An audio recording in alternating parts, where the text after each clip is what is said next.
day destroys the night divides the day. You tried to run, you tried to hide, break on through to the others. Oh, hey there, partner. I didn't see you come in. Sit down and have some tea. Can I ask you a serious question? Have you ever heard someone say, I am not creative?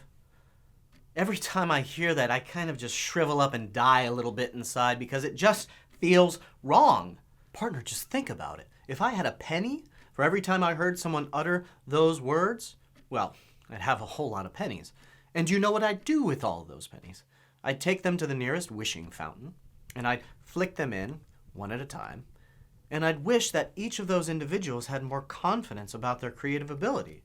I mean, Adobe did a study in 2012 across 5 different countries, including the US, and they found that only 1 in 4 people across those countries felt that they were living up to their creative potential, and only 40% of those people said that they felt like they were creative. Is this a problem? So if you ask me, partner, I think that all of us are creative.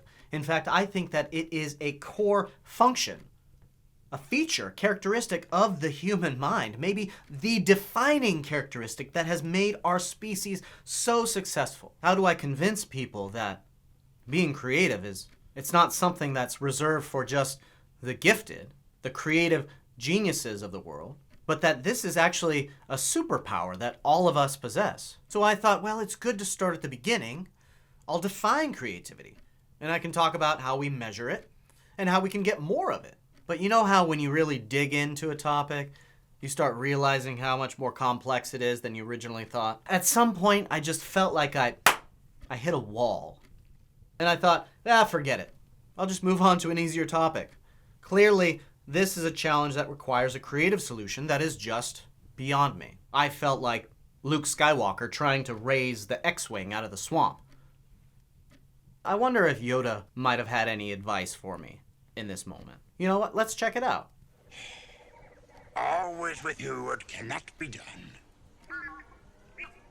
Do you nothing that I say? Master, moving stones around is one thing. This is totally different. No different. Only different in your mind. You must unlearn what you have learned. OMG. Yoda, you incredibly wrinkly, yet profoundly wise, strange little alien Muppet. You might have just given me the breakthrough that I needed to break through to people. Maybe we need to stop thinking about creativity in terms of how do I acquire something that I don't have already. Maybe we need to think about it in terms of removing obstacles and barriers. Are you thinking what I'm thinking, partner? Maybe we need to unlearn creativity. Remember I told you about that bag of pennies that I'd collected? Well, let's go to a wishing well, partner. And let me tell you a story about my childhood, because I had a wishing well out in my front yard, and it was right by the street, and all the neighborhood kids would come by, and they would throw pennies into the well and make wishes. And you might think, oh, isn't that nice? Such youthful optimism, such hope, such dreams. But no, partner, I think that is sad. It's sad because instead of actually going out and using the old-fashioned method of good old blood, sweat, and tears to achieve what we want, we engage in this primitive ritual sacrifice, like Odin when he ripped his eye out and threw it down Mimir's well in exchange for true sight. And give the man some credit. I mean, at least he had some conception of conservation of energy, equivalent exchange, eye for an eye. But what do we sacrifice? 1 red cent? So here's the question. Is creativity one of these things that we just wish for because we don't have any real expectation of achieving it? Okay, let's leave the well for a moment. I want to illustrate this point a little bit better by telling you a story about when I used to work in a creative marketing agency on the creative team. And people from other departments would come over to our department all the time and ask us for help on creative projects. So one day, a coworker comes up to me. Let's call him Brad. And he said, "Hey, Mr. Roybert, can you come check something out for me?" So I said, "Sure, Brad." I walked over to his desk and looked at his computer screen. And then I looked at him and I said, "Is this an Evite for your 3-year-old's birthday party that you need help with, Brad? So I wonder how long Brad actually thought about this problem before he decided that he needed to actually outsource it to a so-called expert. So here's the list of excuses that Brad gave me. He said, Roy, I am not artistic. I don't have a creative bone in my body. I'm not right-brained, I'm all left-brained. But for a creative genius like you, this should be a piece of cake. I wish I had a piece of cake. Well, it appears I have misunderestimated the power of wishful thinking. So good. Let's think carefully about what Brad just said. Because I think that all of these reasons that he's given for why he can't come up with a creative solution, I think all of those are like bricks. And he's built a wall in his mind. So let's list them. I am not artistic. I don't have the right bones. I don't have the right brain. And finally, it should be easy. Mr. Gorbachev, tear down this wall. Is that how it goes? Mr. Gorbachev, tear down this wall. Okay, let's think about this one brick at a time and see if we can't tear down this wall. What's the first thing that Brad said? I am not artistic. I think this is a common misconception that people have in believing that creativity is about making art. But notice if we just consult our intuition, we can see that, well, creativity has to be much bigger than art. Because just think of all the inventors, chemists, physicists, mathematicians. Are they not also creative? Take, for example, Einstein, who famously did thought experiments to solve mathematical problems. When he was 16, he imagined himself chasing after a beam of light and looking over and trying to imagine what the wavelength was doing. And how about Thomas Edison, whose invention we now use as a symbol for the creative breakthrough, the light bulb moment? Plus, if you've looked for a job recently, you've probably noticed that all employers are looking for creative problem solvers. Not just in fields like graphic design, but also project management and software engineering and bookkeeping. And there's another way that we can look at this, try to disentangle these two concepts from our mind.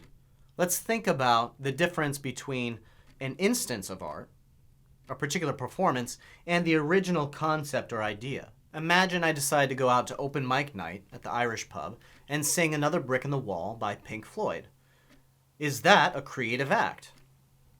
Well, not unless I sing it in the style of Marilyn Manson or something. Oh no, we are all just bricks in the wall. And even then, that pales in comparison to the creativity required to originally produce the song. And even Roger Waters, right? When he sings it for the 10,000th time, is that being creative? There may be some small improvisation involved, but it's not the same as having the initial idea. Okay, let's get rid of that. Let's think about the next thing that Brad said. I don't have a creative bone in my body. This is metaphorical language he's using. What does this imply about his beliefs?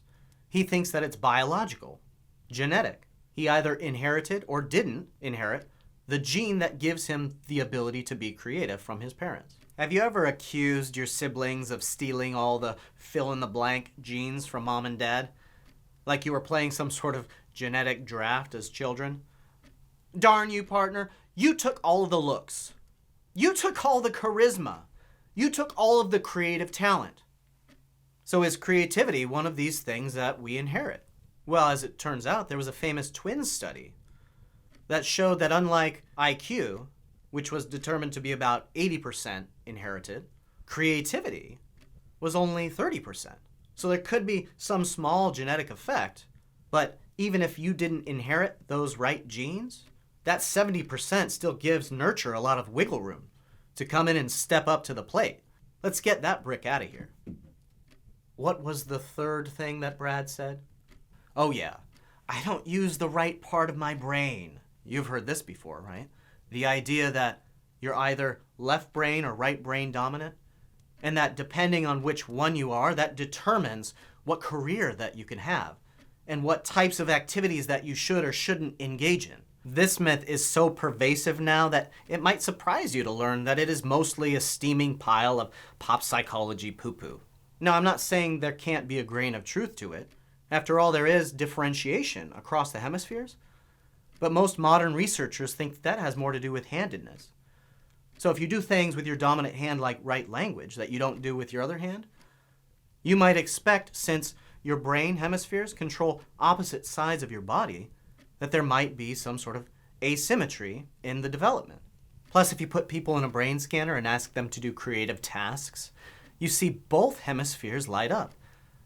So it probably has less to do with being left-brained or right-brained and more to do with being whole-brained.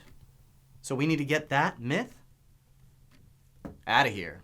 Partner, there's only one brick left in Brad's wall. What was the last thing that he said?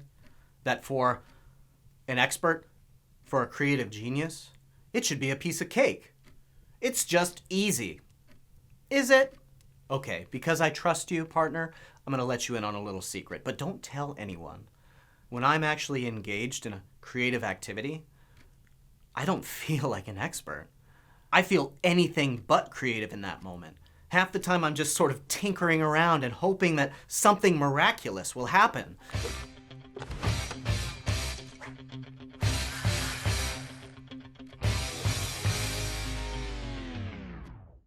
Nothing. No ideas. Useless, empty brain. And oftentimes it takes days or weeks before I come up with a decent solution. Don't you just hate it when you work really hard on something that you're proud of, and along comes someone with no conception of all the steps that it took for you to get there, and they trivialize all of your effort by saying something like, well, I guess you're just born with it, weren't you? N-O, no. Most of the time when we are successful, we work our butts off. And don't take my word for it. Listen to what the creative geniuses have to say about it. Here's Einstein. It's not that I am so smart. It's that I stay with the problem longer. It took Einstein 11 years to solve relativity. And here's what Edison said. Genius is 1% inspiration and 99% perspiration. So, if we combine our personal experience of struggling with creativity with the testimony of experts, we need to take this brick. Get it out of here! I need you to pay attention to me right now, partner. If you have ever stood in front of the mirror and looked yourself straight in the eye and said these 3 words, I'm not creative, I need you to do me a favor and get up out of your chair and stand up straight and put your arms out like you are exploding with the creative radiance of 100,000 stars. And banish those superstitious thoughts from your mind once and for all. By saying these words, I am creative. In reclaiming your birthright. Because creativity is not about being artistic. It is not having the right bone in your body. It is not thinking with the right part of your brain. And it is anything but easy. The cake is a lie. It's so good, though. Partner, instead of wishing that we were more creative, let's go out and be more creative. Right, Yoda?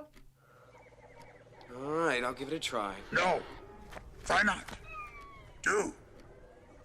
Or do not. There is no try. I had an amazing time talking to you today, partner.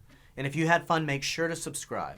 And come back next week, because now that I'm done talking about what creativity isn't, we can finally start discussing what it is. Won't that be nice?